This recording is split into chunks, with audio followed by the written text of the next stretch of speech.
Welcome back, friends. A very different kind of video today, and a video where I need your help.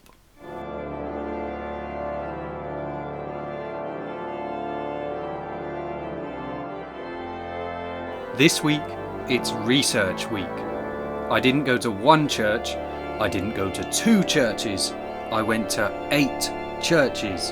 This is a voyage of discovery that would take me 40 miles across 2 counties, from the Fovant Hills in Wiltshire to Capability Brown's masterpiece, Milton Abbas in Dorset. Why would a man go to 8 churches? Well, not only are all churches spectacular and interesting and meaningful, but when I'm filming on this channel, I need to perform what I call the Salisbury Organist Reconnaissance Trip. That's where I visit lots of different churches and search for the most interesting ones, in other words, the ones that I'm going to film later on. The only thing I brought with me was my iPhone.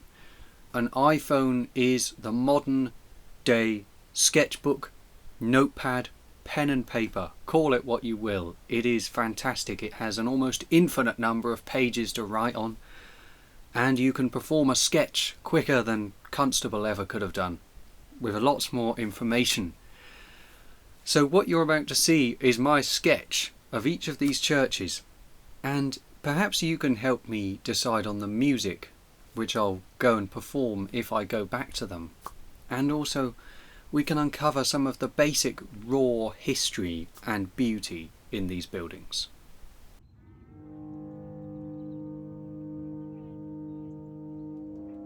St George's Church is not actually in the centre of Fovant Village as we know it today. The reason is probably because of the Black Death. Sometimes the churches were left behind when the whole village moved to escape the plague. The result is that it gives the church a beautiful serenity and tranquility and even isolation set apart from the village. But what was most remarkable about St George's was what I found inside. Normally I go into a church, I walk down the nave, under the chancel arch, and I look to my left or right and I see the organ pipes. Those are the diapason pipes. That certainly wasn't the case here. Instead, a whole transept had been cordoned off and I found an organ in pieces. So I'm used to seeing broken organs and organs with various mechanical problems, but I have never found an instrument entirely dismantled and in the process of being restored and rebuilt. The organ at Fovant was built by George Osmond of Taunton. Don't know when it was built, but it was brought here in 1908. And after more than a century, it's beginning a new part of its musical life as it gets restored, which is fantastic. The only issue is, for today's visit, I couldn't play it. I must say though, having spent only a few minutes at Fovant Church, the building already conjured up a memory of one of my previous videos. Beside the village is a huge monument known as the Fovant Badges. Shrouded in cloud today, they commemorate the soldiers who were garrisoned here during the First World War, waiting to go to France. Originally there were 20 regimental badges cut into the chalk hillside, but only 9 remain, and it's the Wiltshire badge which has the most resonance for me. Way back in February, I think, I went to Bulford, which is on the edge of the Bulford Camp, a very prominent military training camp on the Salisbury Plain. And there I discovered, ironically, that there was an electronic organ. I was really surprised. I was expecting a pipe organ. It turned out to be electric, but I had to make the best of what I found. And at the very end of that video I played a piece called Old Robin Gray. It was adopted by the Wiltshire Regiment to become their regimental march. And as my grandfather and his father both served in the Wiltshire Regiment, I wanted to finish my video from Bulford with a more reflective performance of the tune, and here it is.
So we already have memories and reminiscences just going to Fovant for a few minutes, and that's what I love about making these trips. Of course, if you have any suggestions, and I could bring the harmonium to Fovant if I film there, just let me know in the comments. It would be wonderful to read. But for now, I made my way further along the hills to a village called Anstey.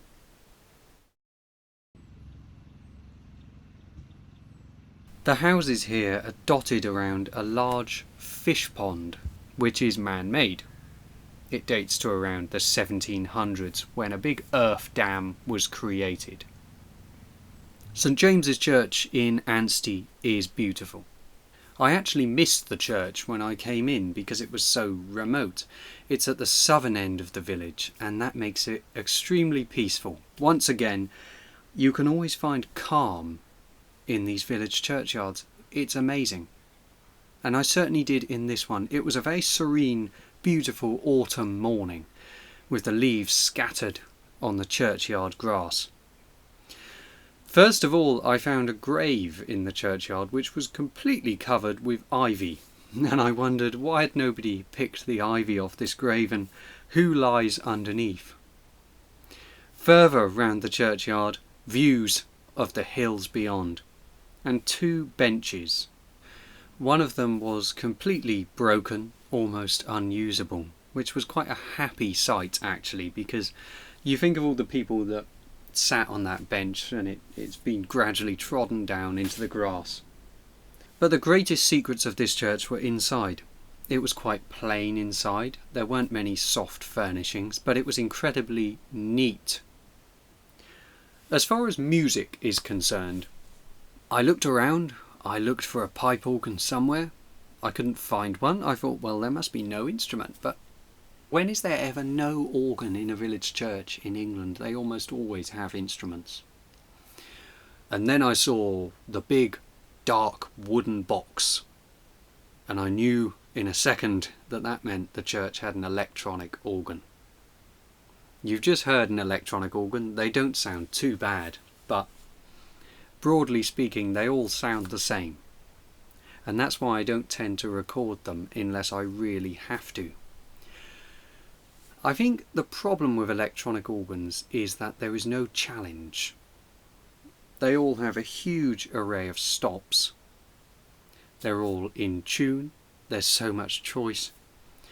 And there's a strange contradiction between these perfect electronic sounds and the imperfection of the building and the graveyard and nature. I don't like playing electronic organs for that reason. And I know that you like to see me make the best out of an old rustic village church organ. Even if it's out of tune, there's always an open diapason that you can rely on. But in village churches with electronic instruments, it doesn't have the same charm. if I were to come back to St James's in Anstey, I would bring my good old harmonium. However, there was a poem opposite the organ console, which was quite moving actually. It was written around 1942 by T.S. Eliot.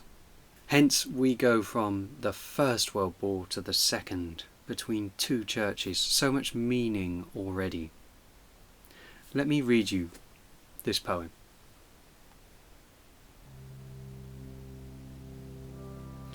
Taking any route, starting from anywhere, at any time or any season, it would always be the same. You would have to put off sense and notion. You're not here to verify, instruct yourself or inform curiosity or carry report. You are here to kneel where prayer has been valid. And prayer is more than an order of words, the conscious occupation of the praying mind, or the sound of the voice praying, and what the dead had no speech for when living, they can tell you being dead. The communication of the dead is tongued with fire beyond the language of the living. Here the intersection of the timeless moment is England and nowhere, never and always. Sometimes just a few words written on the wall of a church have more significance than anything in a grand cathedral to me, and I hope they do mean something to you too. Now, I'm not here to give you a historical overview of these churches today. I'm merely observing what I see, and sometimes observation is much more important than information. And with that, we move on to our next church, Donhead St Andrew.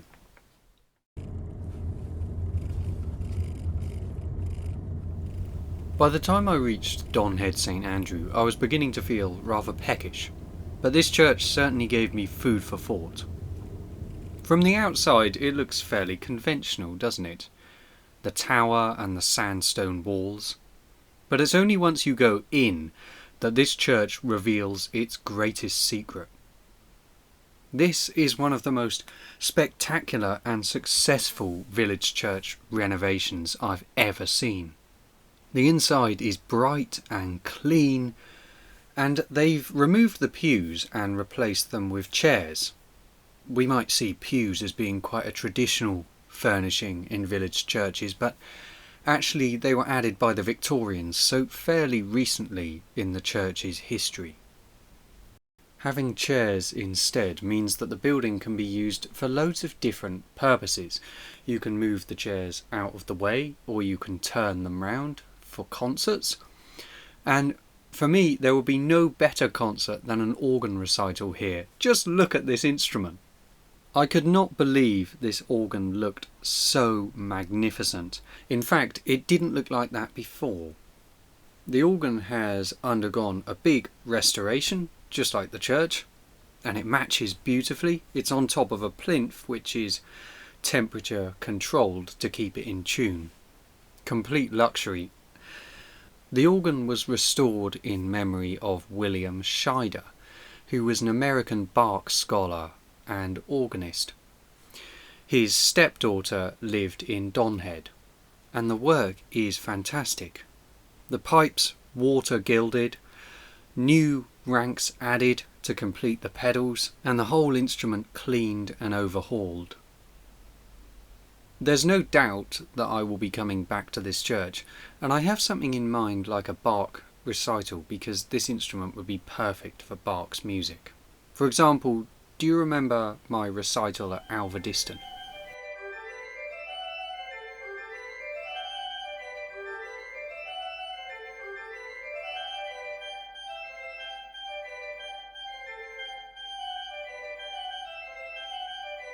That's the kind of thing I have in mind, but this time I would not be wearing a suit.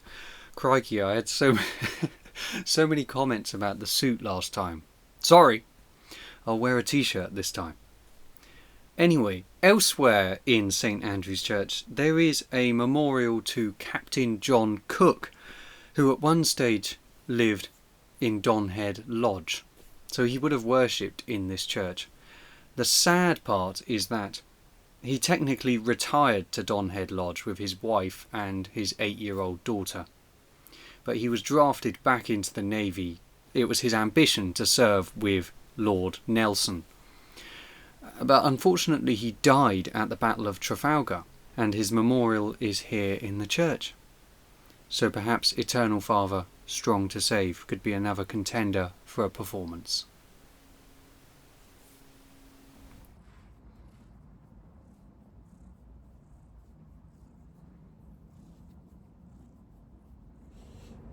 I could play Vidor's Toccata till the cows come home. But if there's one thing I've learnt in life, it's that if you want to get people's attention, bring out a cat. Before I continue with my little church pilgrimage here, I just want to remind you of two things. Firstly, please do make sure that you subscribe to the Salisbury Organist channel. I'm sorry to everybody who is subscribed, but generally on my videos, about 40% of the viewers are not subscribers. And I'm sure they enjoy my films and they'd like to see my films more often, but for whatever reason, they just haven't clicked on that subscribe button. Subscribing is not vanity from my point of view at all. It's like a newsletter in online form. It means that when you click that button, every time I upload a video like this one, you're notified straight away on your mobile phone or your iPad or your computer, so you can see it as soon as it comes out. It also happens to be completely free of charge. It doesn't cost a penny to subscribe to a YouTube channel. That being said, if you'd like to help my work more, you can do that by donating using my PayPal link or by sending a cheque to the address on my website, benmaytonmusic.co.uk. Either way, I would be supremely grateful.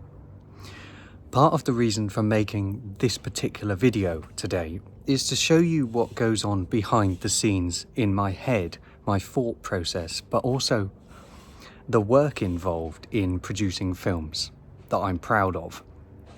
For example, this trip that I'm showing you was 70 miles in total. If you do that 3 times a week, it becomes quite expensive.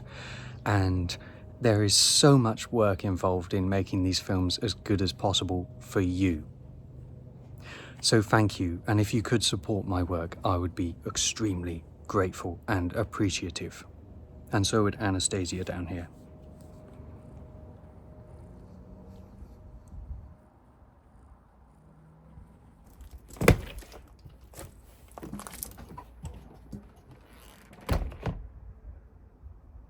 At Donhead St Andrew, I reached the end of Wiltshire. South takes us into Dorset, Thomas Hardy country, and I needed somewhere to eat my spam and pickle sandwich. Firstly, I went to Hardy's Shaston, or Shaftesbury, famous for its incredible views from Gold Hill, but to me it was too touristy. And I was looking for somewhere quieter to enjoy my lunch. And I found a village which was called Child Oakford.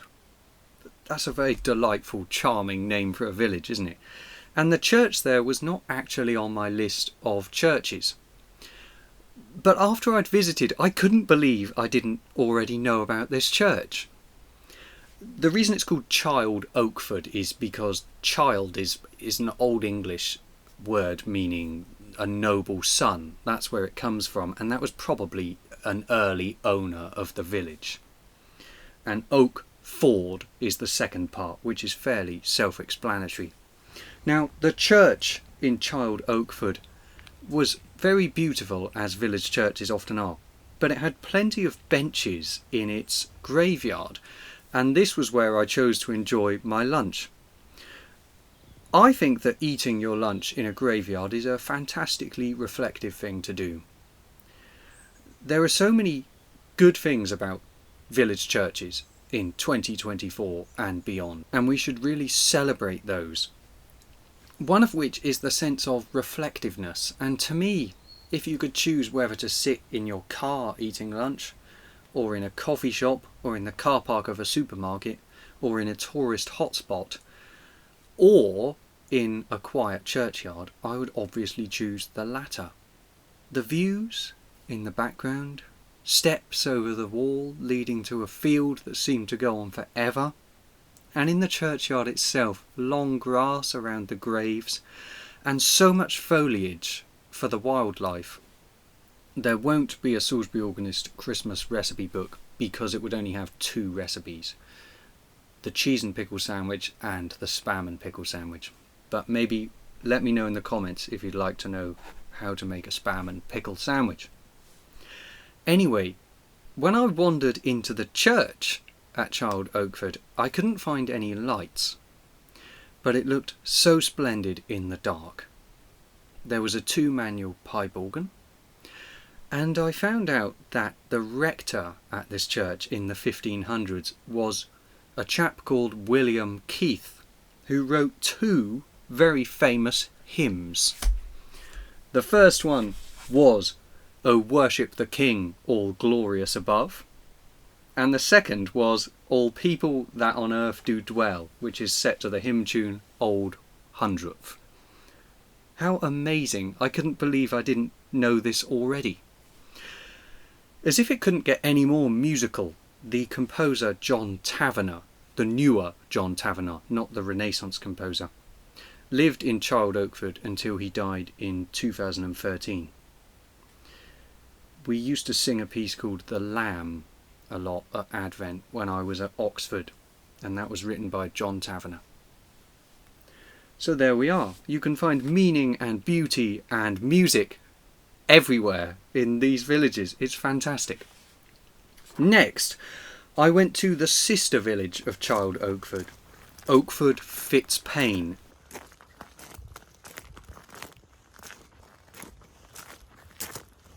Once again, the scenery was spectacular. Views all around the church. But as well as that, it was interesting to see inside. A fairly conventional church organ in the chancel, but also plans written around the church for a renovation, kind of like Donhead St Andrew, to turn this church into more of a community space. It's kept as a church, but its use has just been expanded, or rather that's what they hope to do. So you can look at the pictures here and you can see that they've tried to put a loo into the church and comfy seating, things like that. And again, they've replaced the pews with chairs so that the building has more functions. I wonder, what do you think of this kind of development? It's interesting. Should churches be left as they are, or should they adapt? It's a very difficult situation. I noticed when I went in that the newsletter in Oakford Fitzpaine described their services as the village's best kept secret. I'm not sure if that's a good or a bad phrase to use. But there we are. Oakford Fitzpaine. Those 2 churches were really en route to a destination which is very special and perhaps the most interesting for me personally on this journey. Recently I've started watching a series presented by Jack Hargreaves. Jack Hargreaves was a British television presenter, most well known for a programme called How, but also for a series called Out of Town, where he demonstrates various aspects of rural country life and takes us to some of the most picturesque parts of Dorset. I only heard of Jack Hargreaves because of one of you letting me know in the comments, so thank you for that. And I wanted to go to the village where he lived and where he was filmed talking in Out of Town, and that village is called Belshalwell.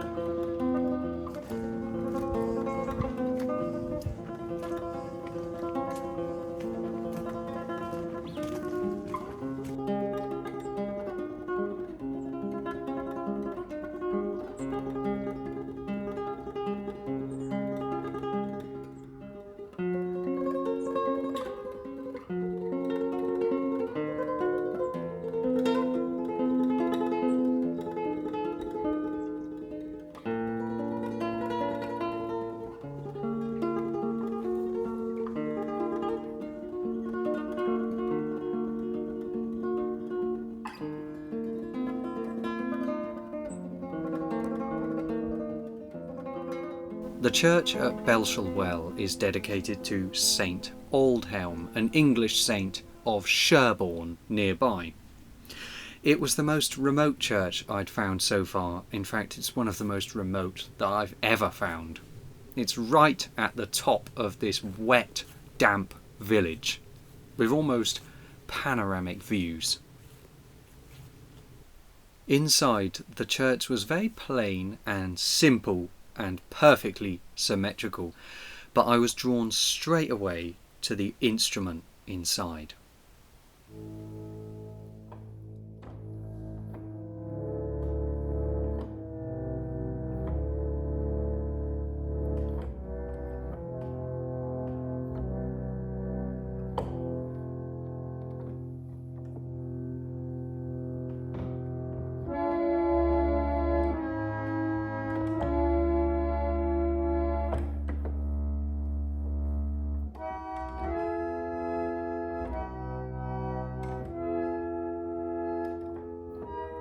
The trouble with harmoniums is they don't tend to work very well.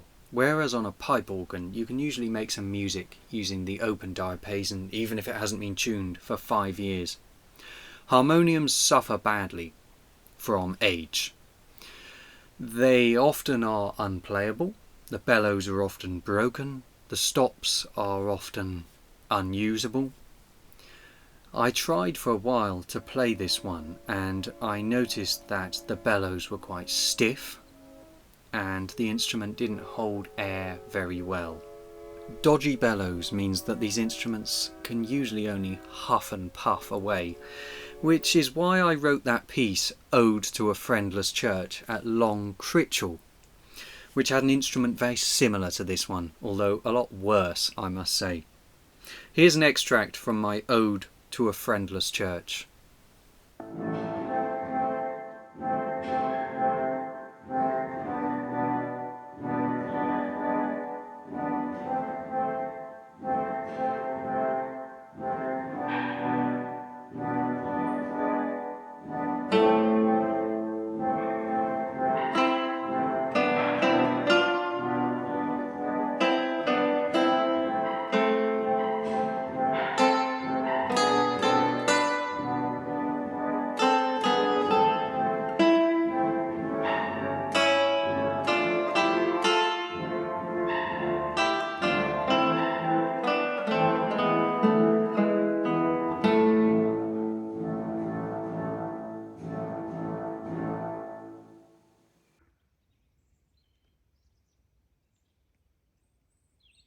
Now on the final leg of my journey, I reached the village of Turnworth.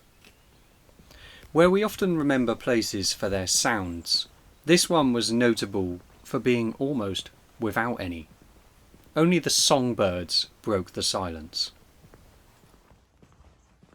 Thomas Hardy was involved in the restoration of St Mary's Church, and according to the guidebook, as recently as 40 years ago, local people could recall listening to him read the lesson in Turnworth Church. In fact, he's shown on the back of the guidebook with his bicycle outside the rectory in Turnworth in the 1880s. He rode 17 miles from Dorchester to get here. Though my journey was much easier and less exhausting, friends, I cannot say it was less fulfilling. Oh, the organ in this church. Wow. Okay, do you remember St James's Church in Bossington? Well, you know that church had no organ. It did have an organ before, which was called a Casson's patented positive organ. What on earth is one of those? Well, a positive organ is a flimsy contraption, let's be honest. It's a space-saving mechanism where pipes are reused on different stops to make the organ smaller, more compact. So for example, one pipe would be reused at the lower octave of a higher stop. I apologise if that makes no sense whatsoever, but that's what it is. It's a very ingenious kind of mechanism to make the organ much smaller for the church. And these things were well known for falling to pieces. But in St Mary's Church, Turnworth, there is one still playable.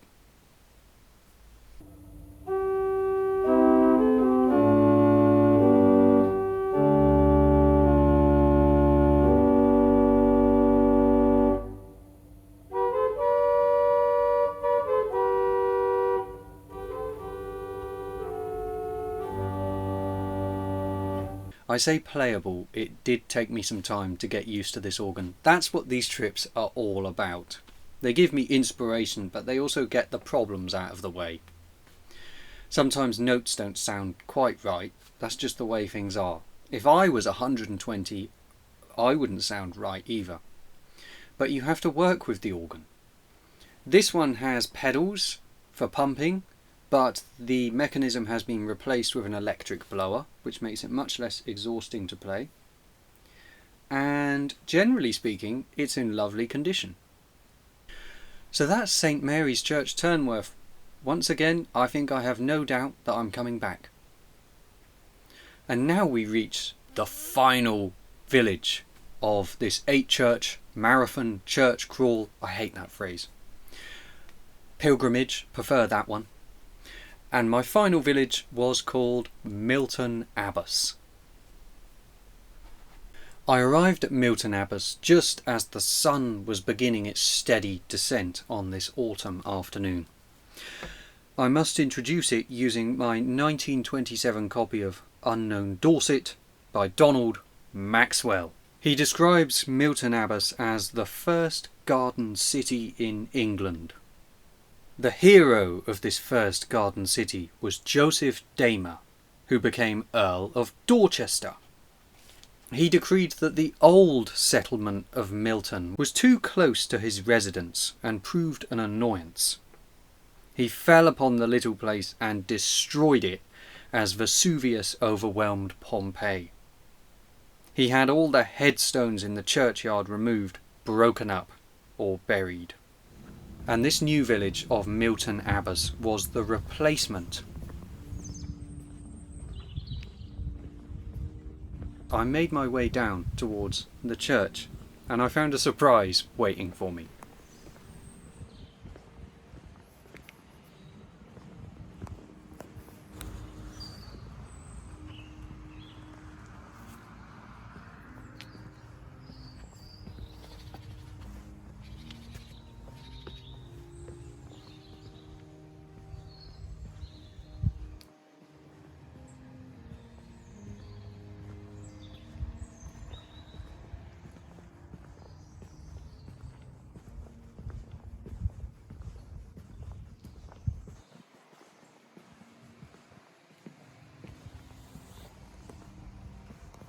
The church organist was practicing Abide With Me, and I won't embarrass them any further. But I could not go inside the church, and I couldn't take a look at the organ. I left them in peace. Don't you just love a good cliffhanger? I hope you enjoyed that tour of 8 churches, and please, please, please let me know in the comments below what you think. What music should I play? Where should I go back? Did I miss anything? Anyone with any local knowledge? That would be fantastic. The countryside today has been rich and diverse, and I leave you not with my own words, but those of Edward Lucas. O England, country of my heart's desire, land of the hedgerow and the village spire, land of thatched cottages and murmuring bees, and wayside inns where one may take one's ease, of village greens where cricket may be played, and fat old spaniels sleeping in the shade. O homeland, far away across the main, how would I love to see your face again. Thank you so much, as ever, for watching.